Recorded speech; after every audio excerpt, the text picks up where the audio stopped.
Hi everyone, this is Towel. This is a game I played last night. I I wasn't live streaming the game, but it went really well, so I thought I'd make a video showing like what happened turn by turn. Well, not every turn. Um, I was on a team with Sauce Receivers the Aztecs, Obi-Wan Kenobi is Sumeria, and McClunk is the Inca. And I kind of started off in this corner, and I messed up my keyboard the first turn, so I joined my worker. Which like since I only have the bonus grassland there and these hills, didn't really help me with production much. But I decided to go for an early granary, um, since like otherwise I'd get nothing out of joining the worker. And yeah, so I knew I was going for the late game right off the bat. As I was the Celts, I was the only like carry civ here from I guess apart from maybe the Inca. So this was my setup at by turn 20. Uh, it was a slow start with the worker being joined, but the granary was useful for growth. And at this point, I've just finished my third settler for the third city, planted a second city, bought two workers out, and have four warriors by now too. So I'm feeling pretty good. I think I might have met my allies at this point. I'm not sure. Um, yeah, I think I'd already met one, and they told me that I had iron over here. Uh, Yeah, so I went to put my third city over here.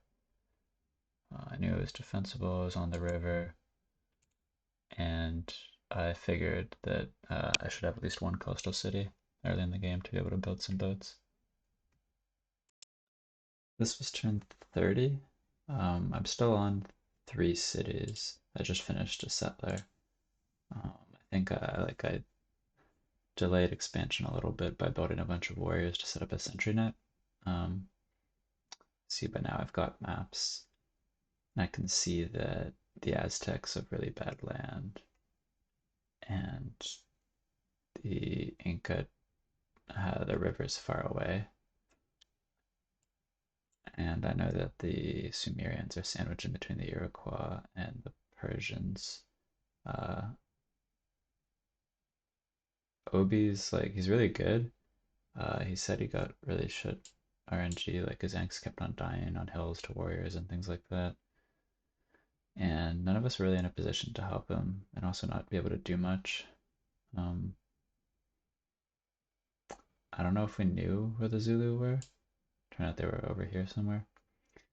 But so I knew I was going big. I already have the highest score at this point, well, except for the Inca. Uh, I didn't actually build a temple here. I built a barracks. I think at this point, uh, OB was saying that he was under a lot of pressure, so I started heading more towards building a stack. I built the cellar and I went to plant it like over here to get the iron and rode over this way. I'd gone for a granary in Elysia to be able to have two granary cities to be able to grow more. I hooked the horse even though I didn't have any plans to build horses as the Celts. So this is turn 40. I have four cities now, and there's a settler here. I went to plant it here.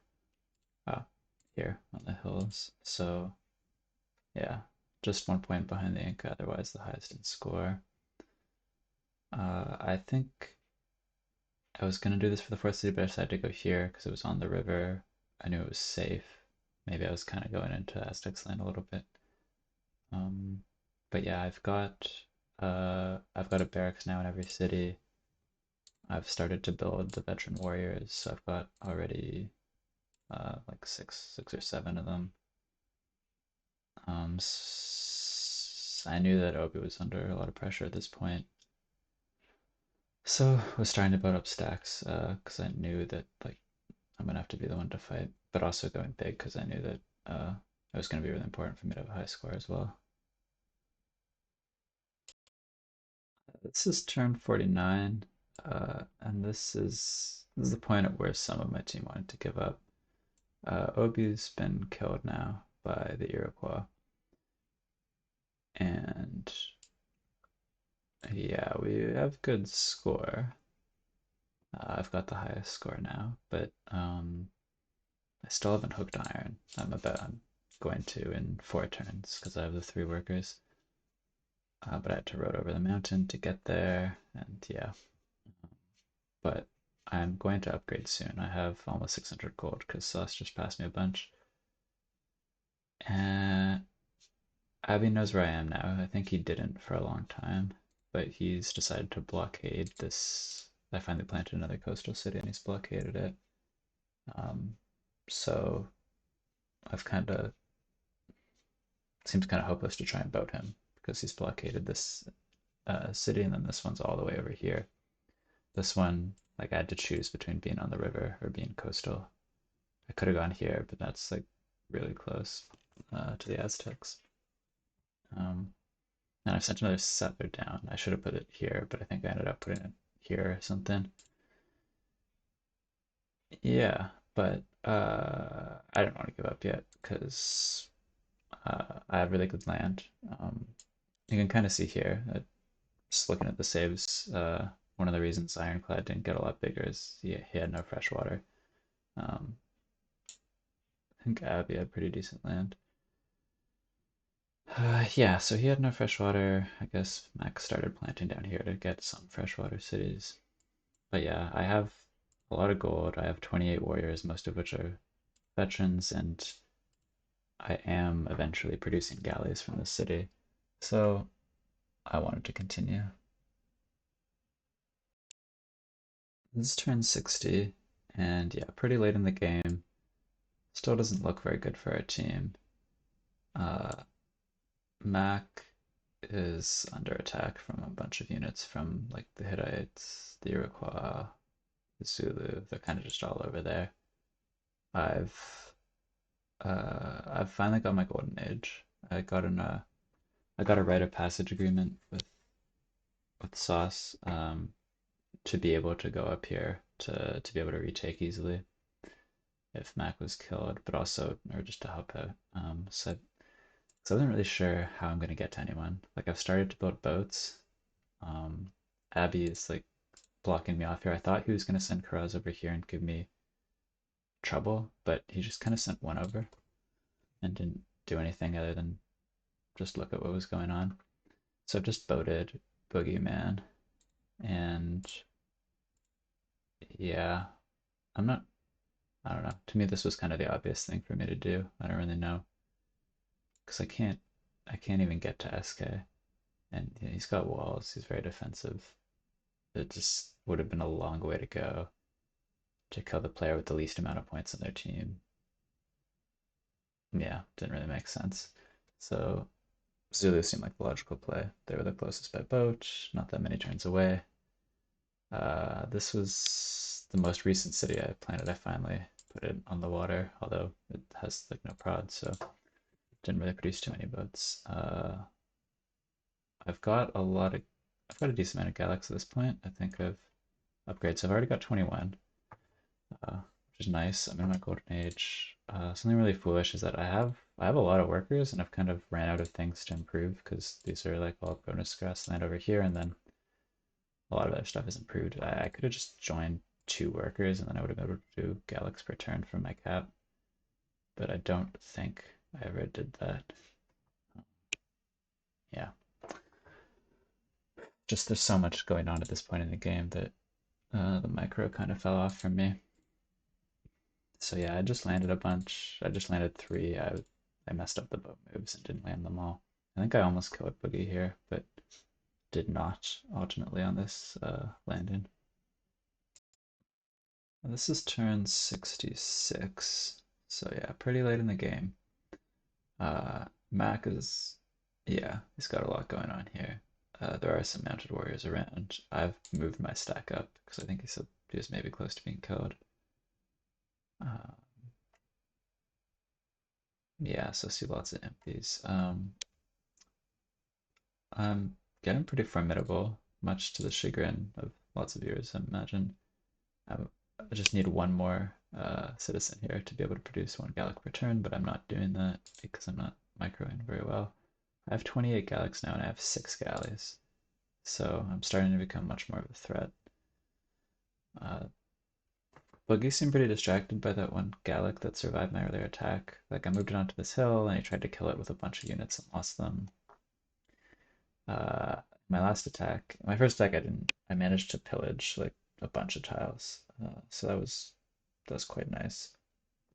He's just planted this town in Gome, and I've started gathering my next boat attack. I've got 4 Gallics here, another 2 there, and then more boats filled with more Gallics. So I'm gonna have like 10 or so over there quite soon.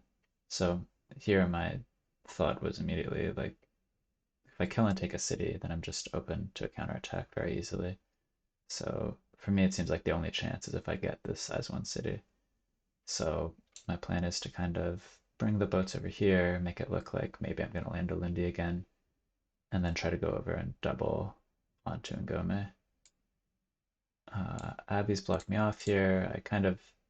I mean, I have the biggest score here at this point, but he's got second biggest. I kind of figured a stack was coming from him. I've lined my coast so I can't be doubled by Immortals, but he could have, if he's got Horse Road here, he could have, probably could have killed me if he dropped off a horse stack, although this is on a hill, this is on a hill.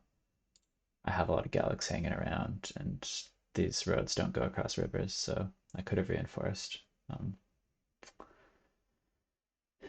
Yeah, so I was going for the naval attack. Now we're at turn 70. I'm still mismanaging my economy. Like, I'm just need one more citizen to do one per turn Gallics, but instead I'm mining a hell to get one more. Uh, or is it 2 more shields in my golden age? Yeah. This town is just needs well, I guess it can't get any more shields, but it's like one off from being able to do Gallics one per 2 turns. Uh, yeah, I mean this city's able to do Gallic for 2 turns, which is good. This one's per 3 maybe. This one I'm pretty good prod at this point. I've also gone for the Temple Harbor because this brings in a lot of commerce, although you don't really have that much time to benefit from it in MPT. So this is the turn that I killed Boogie. There was some minor drama in this game revolving my claim about an empty city bug. Anyways, it didn't really matter because the city was very poorly defended. It's kind of this point in the game where people start planning cities and not putting much in them because they don't think they're going to get attacked at this point. Although I'd already boated it once. I think it was quite clear I was going to do it again because I have no other options. Maybe they thought I was going to boat Abby, but I think at this point Abby's no. It's just yeah, Abby still hasn't sent any boats to me. So yeah, at this point, what do I do? The cities, yeah, it was. Um, oh, still have the text from my previous meeting. Um, yeah, so I'd killed Boogie, and then I had just still had a few units left. So I set my sights on Abby because he just planted a size 1, and killing Boogie wasn't going to be enough for my team to win the game. I think we needed to get more kills, at least one more. But yeah, I was still producing a lot of Gallics. I have boats coming over. These ones are going to go back to get more rounds. So I was feeling good. I just caught a size 1, so no risk to myself. This turn 73. It's only 3 turns after I killed Boogie. I just immediately went for a tire. It was size 1. It grew to size 2, but it was still the best option. It wasn't very strongly defended. Uh, so, yeah, so I took it, and then, yeah, things were looking pretty good. But I knew that Ironclad had a ton of units, and I didn't have that much here. Now that I've dead, these boats were gone, so I switched to boating boats here. And I think I started building them one per turn using disbanding units and pop rushing. And then, yeah, it was just pretty much like, okay, go for the city. If I can take it, we win. Otherwise, maybe we lose. I wasn't sure what the score was, but since it was pretty late in the game, like the Persia still had a high score, and the Zulu, yeah, I don't know. I didn't tally it up. I'm not sure. Maybe, but I don't know. I figured I wasn't going to be able to last on defense here if he committed everything, and he can get down here much easier than I can. Although with my boats, it's not actually that hard. Still doing Gallic per 2 turn. Like, this pains me to see. Uh, really, really could have just joined that worker. Started ferrying over units this way by sauce, and yeah, I mean, I knew these units were coming. I started sending some this way. Uh, I, yeah, defense wasn't really an option for me. I just figured continue the rampage. Can I kill Ironclad? This is turn 76. My capital has finally reached size 9, just as my golden age ended. So I don't think I ever got the one Gallic per turn out of it, which is very sad, uh, but something to learn for the future.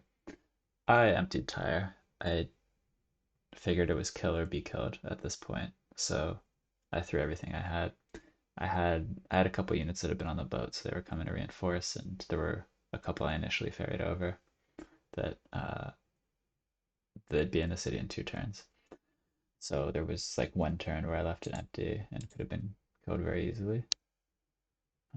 But yeah, at this point, I figured, yeah, it was kill or be killed, and I figured that I'd act quickly since he can reinforce and he has 2 movers too. And after looking at the saves, he had several units on the way. So if I had waited longer, probably he would have killed me, or I would have failed to kill him. It would have been a stalemate there, and not sure what would have happened with the game. Um, yeah, these 3 men didn't survive to the end of this turn. I had the stack. Yeah, everything's been cleared out at this point. Uh, I guess me killing the Zulu definitely helped to clear things out. Um, so yeah, at the end of this turn, I I doubled into the city, and I ended up with 11 units to work with because I had the 2 from the boat. And then these ones I knew they were going to be able to get into the city the next turn. So I figured it was a little risky, but not actually that big a deal. I went at the end of the turn, so I could like if he doubled me at the end of the turn, then I would have just died. Uh, but it was just that one turn really, and I don't know. For all I knew, about 30 units were going to show up, and it didn't matter. So just went for it. This was the final turn. It looks a little different than this because I don't know, I loaded games and weird things happened. So I had to go forward a turn and I loaded the computer, so they started moving the units forward. But as you can see, Ironclad did have mounted warriors come in. And yeah, I don't know. I was able to. Luckily, he didn't have that much in the city and was able to get the kill. And then after that, the Hittites conceded. They're the last one left on the team, and I don't think he had too much going on. He had some units over here, but otherwise he was just turtling. Um, yeah, so this was obviously really nice to be able to get 3 kills in like 10 turns or something, and turn the game around from losing it to to a clear victory for our team. We got really lucky. Like it was kind of initially unfortunate because we had 3 of our team members right over here, and then we had our 4th member just sandwiched in between them, and he got killed. So that kind of put us at a disadvantage. But Ironclad didn't have fresh water. Boogie didn't prevent me landing. Um, the terrain, I guess, probably slowed down much from coming our way. No one gave me any trouble. I didn't have amazing land, but I had rivers, and I made full use of it. I improved all the tiles. I also had iron, so yeah, like it turned out to be a good position for me. Sloss managed to pass me a lot of gold, and yeah, at the end of the game, I had like yeah, almost 50 Galax. I'm sure I'm sure more experienced players would end up with a lot more given the position I had, but yeah, pretty proud with what I did here. And yeah, it was a fun game to play for sure. So yeah, hope this was somewhat entertaining. And yeah, see you when I play Civ next time.